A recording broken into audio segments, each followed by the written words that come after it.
गलियों के सबसे पुराने छोले कुलचों की बात की जाएगी तो लोटन जी छोले कुलचों का नाम सबसे पहले आएगा। मैं ये बात दावे से कह सकती हूँ कि पूरे हिंदुस्तान में आपको इनके जैसा जायका कहीं नहीं मिलेगा।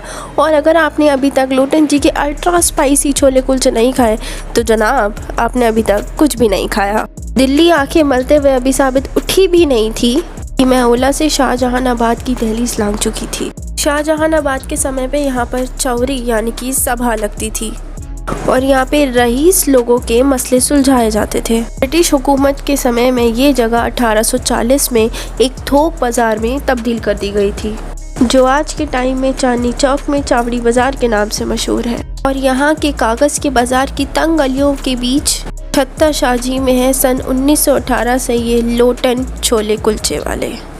तिलिस्नुमा गलियों से और टपरी पे चाय की चुस्की लेते हुए लोगों से पूछते हुए रास्ते का इशारा लेते हुए मैं लोटन जी तक पहुंच ही गई। पहली नज़र में तो ये मुझे बहुत मामूली सी सादा सी जगह लगी। कुछ खास हिस्टोरिकल नहीं था इस जगह में। बंद दुकान के नीले शटर के सामने एक बड़े से पीतल के भगोने से भापें निकल रही थी,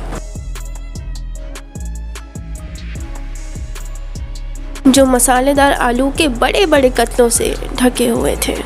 लोटन जी की चौथी पीढ़ी से ये नौजवान एक गहरे चम्मच से छोले छानकर एक कटोरी में डालता था और उसके ऊपर मसालेदार आलू और एक चम्मच से आमचूर की चटनी और फिर दूसरे मर्तबान से गाढ़ा लाल रंग का दूसरा मसाला डाला और फिर तीसरे मर्तबान में कुछ इस तरीके से अपना हाथ डाला कि कहीं ज़्यादा ना हो जाए। चम्मच की चमक सुर्ख लाल रंग में तब्दील हो गई।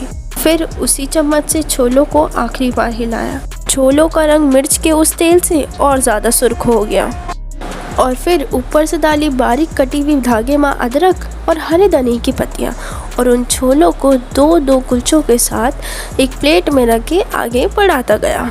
इनके जायके से पागल हुए लोग उसी दुकान के बाहर एक लंबे से पायदान पे लाल रंग का दस्तरखान बिछा के बिना एक दूसरे को जाने बिना एक दूसरे को पहचाने एक साथ उनके छोले कुलचों का लुत्फ़ उठा रहे थे। लोगों के चेहरों पर आया पसीना मिर्च की तेज़ी बयान कर रहा था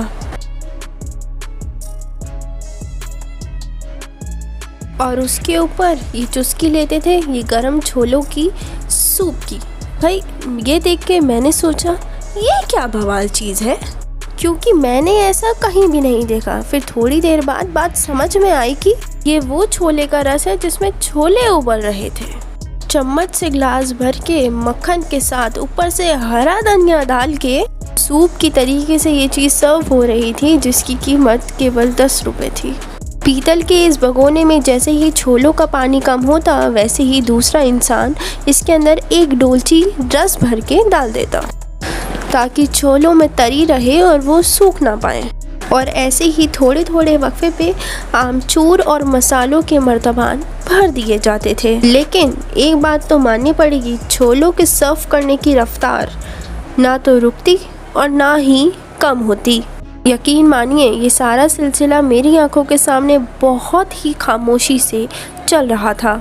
छोलों की इस प्लेट को सर्व करते हुए इस नौजवान ने मुझे बताया कि 1918 से लोटन जी ने छोले कुलचे यही बेचने शुरू किए थे और आज 100 साल हो गए हैं और आज भी उन्हीं के मसाले और उन्हीं की रेसिपी से उन्हीं की जगह पर ये लोटन जी के छोले कुलचे बनते हैं। यहाँ छोले आपको 3 तरीके के मिलेंगे, नॉर्मल, मीडियम और तेज़ मिर्च।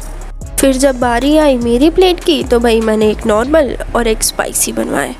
एक बड़ा सा निवाला उठाया छोले भर के और उस निवाले को अपने मुंह में दिया और जैसे ही वो बड़ा सा निवाला मुंह में गया ज़बान को छूते ही आँखों में से कानों में से सब जगह से धुआं निकलने लगा। ऐसा लगा जैसे ज़बान को करंट लग गया हो। पर क्या ज़बरदस्त जायका था। हर निवाले के साथ जायका का लुत्फ़ बढ़ता ही जा रहा था। चाहे इस छोटे से सेटअप में कोई इतिहास ना हो, पर इनके जायके में वो 100 साल पुराना इतिहास नज़र आ रहा था। मैंने इतने बेहतरीन छोले कुलचे कभी नहीं खाए और वाकई में अगर दिल्ली के सबसे बेहतरीन, सबसे लजीज और सबसे मज़ेदार छोले कुलचों की बात की जाएगी तो लोटन जी के छोले कुलचों की बात सबसे पहले की जाएगी।